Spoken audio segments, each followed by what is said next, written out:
Majelis hakim dalam menjatuhkan hukuman tetap berdasarkan dua alat bukti dan memastikan pengakuan bersalahnya dilakukan dengan sukarela, tidak dalam paksaan dan tidak dalam untuk melindungi pihak lain.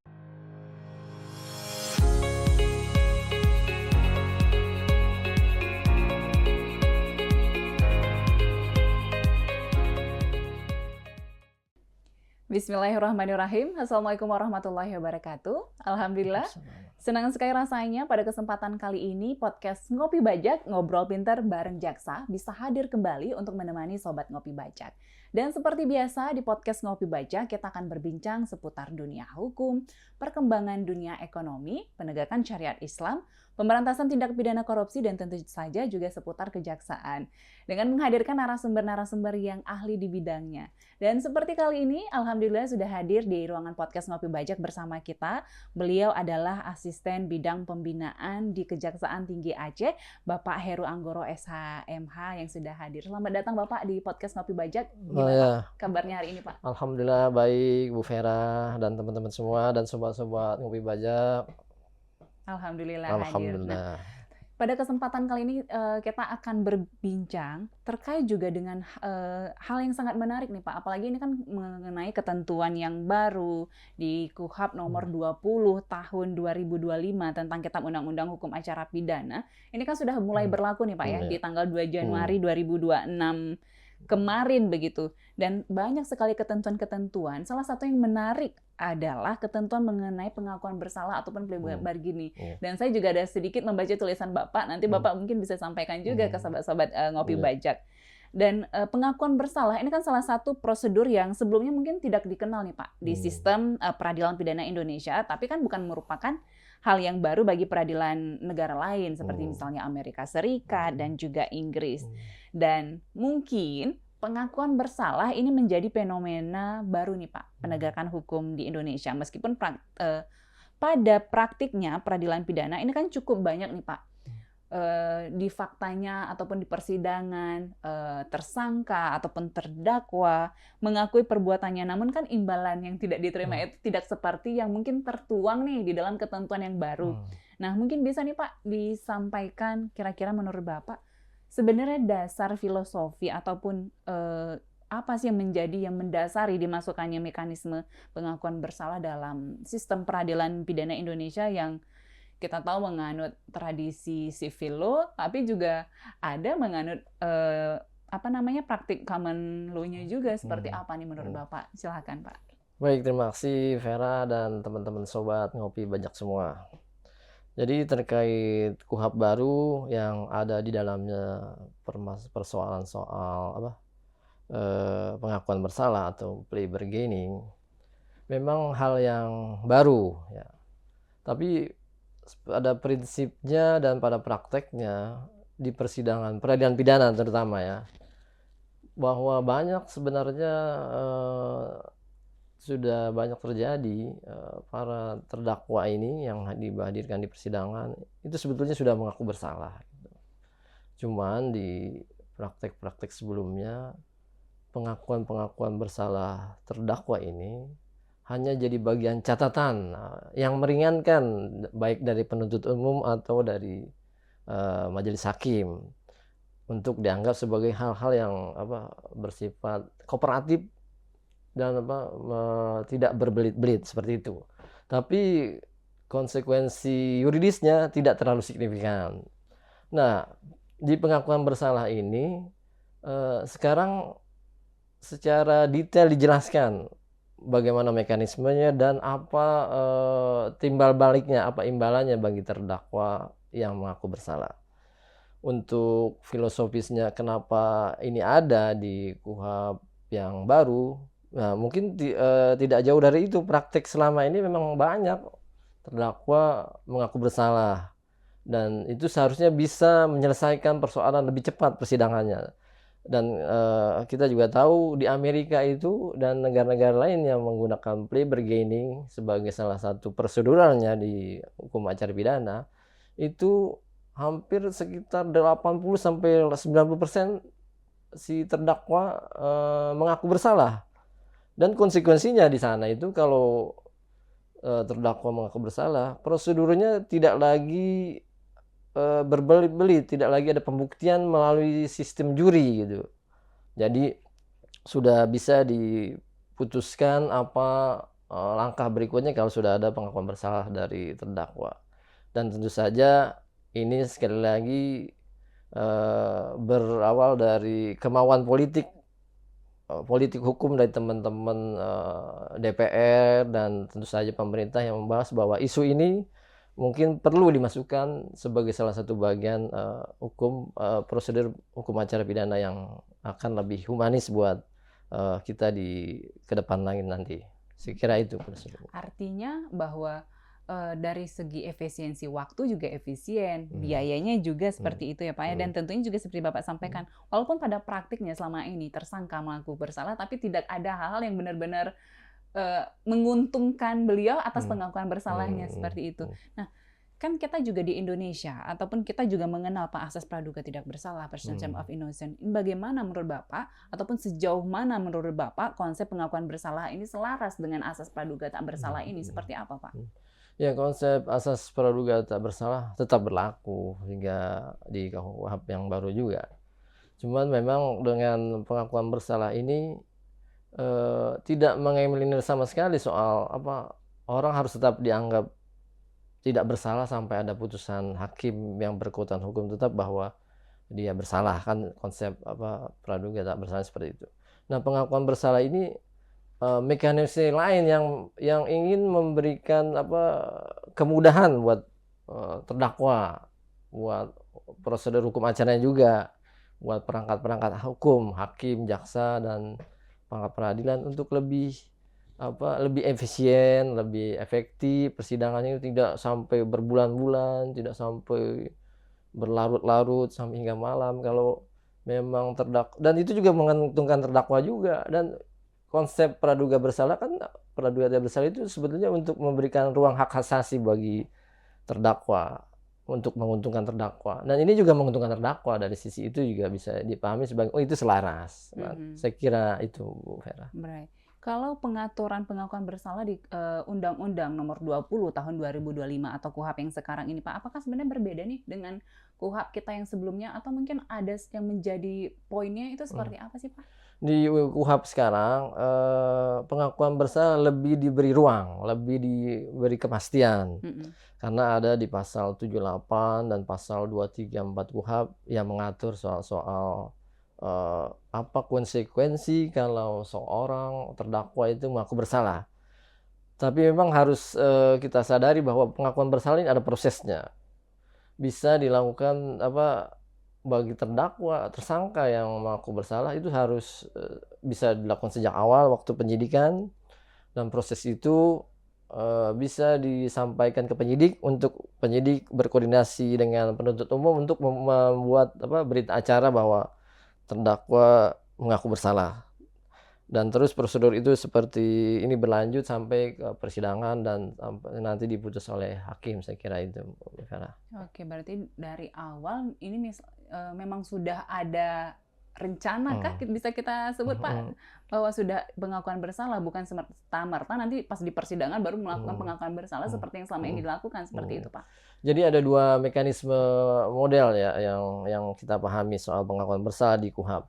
Pertama, memang sejak awal di penyidikan, setelah proses-proses yang dilakukan penyidik, kemudian bahwa pada akhirnya tersangka mengaku bersalah, itu bisa diakomodir di penyidikan.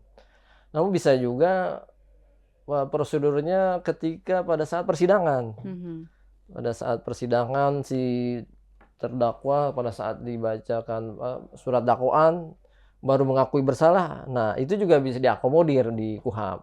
Jadi ada dua mekanisme yang sejak awal si terdakwa tersangka mengaku bersalah itu diakomodir, atau nanti pada saat persidangan pengakuan bersalah disampaikan pada saat pembacaan surat dakwaan itu juga bisa diakomodir.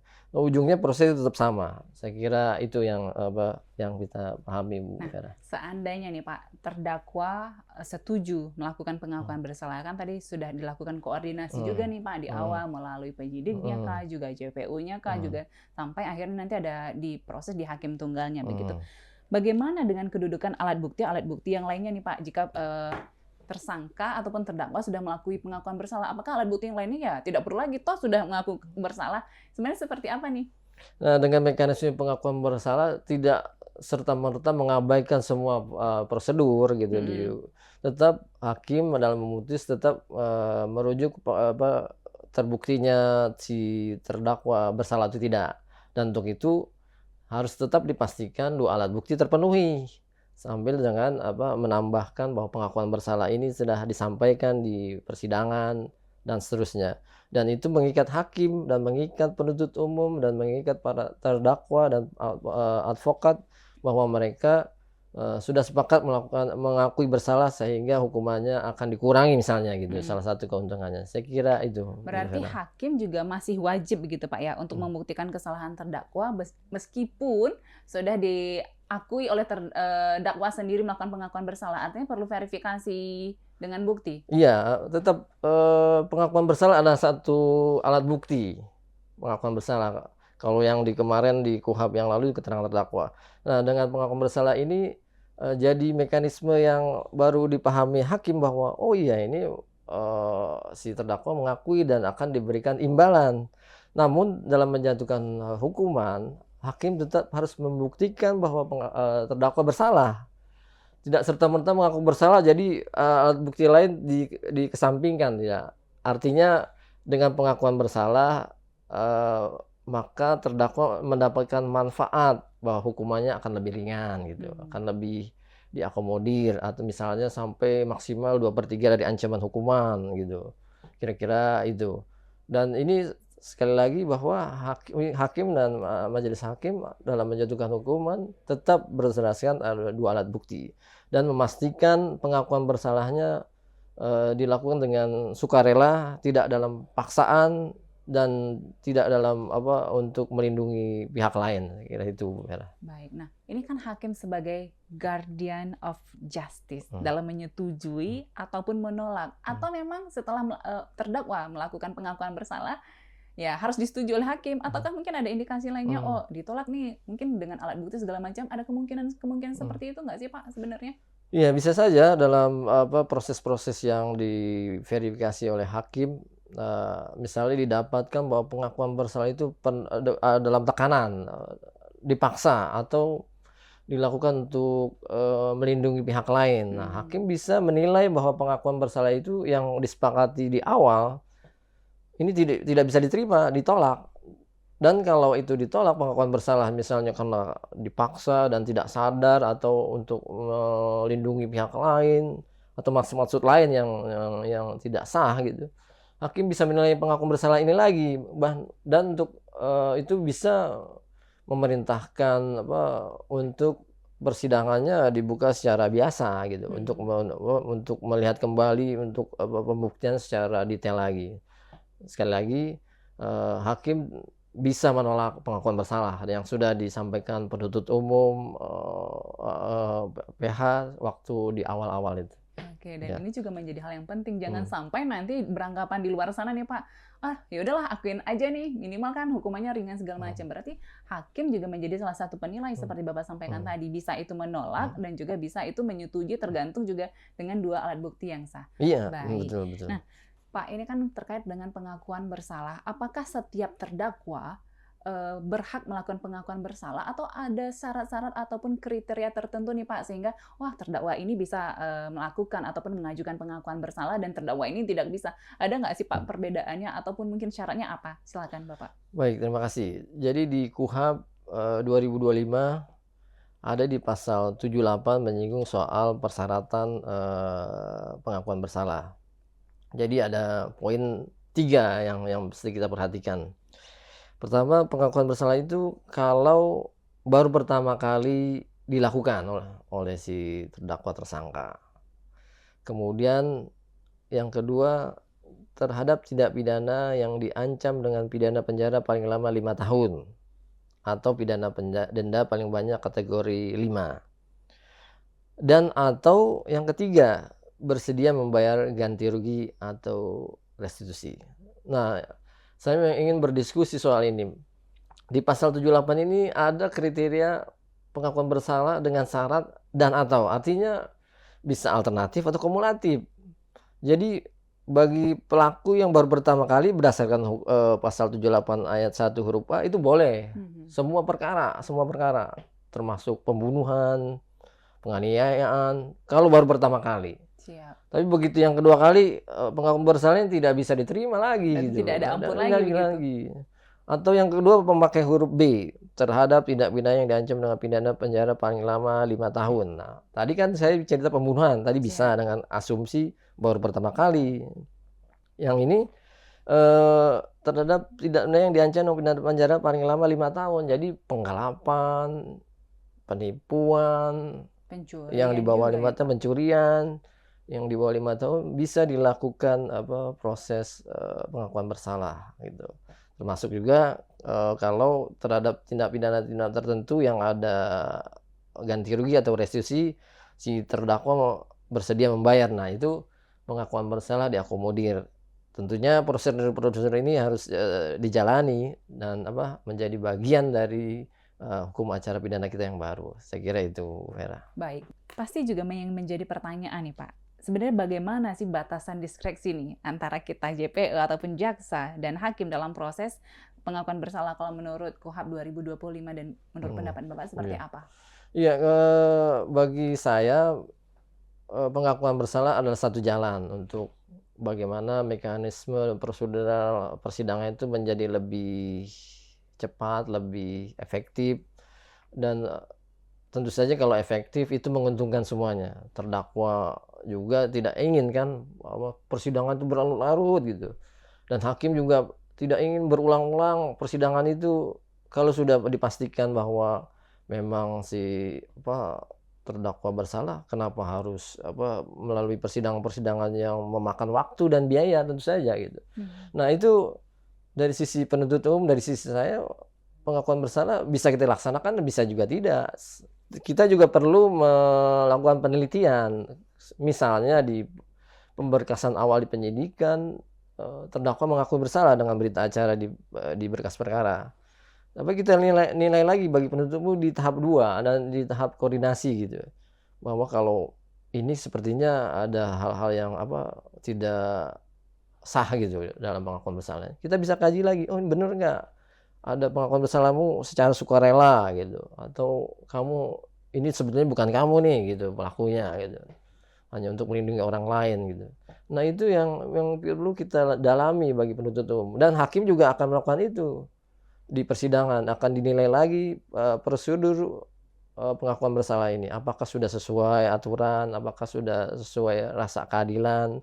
Dan ujungnya tetap keadilan itu bagaimana untuk memastikan terdakwa hak-haknya dilindungi, dan hakim tetap dan perangkat-perangkat hukum baik jaksa dan hakim melaksanakannya sesuai undang-undang gitu.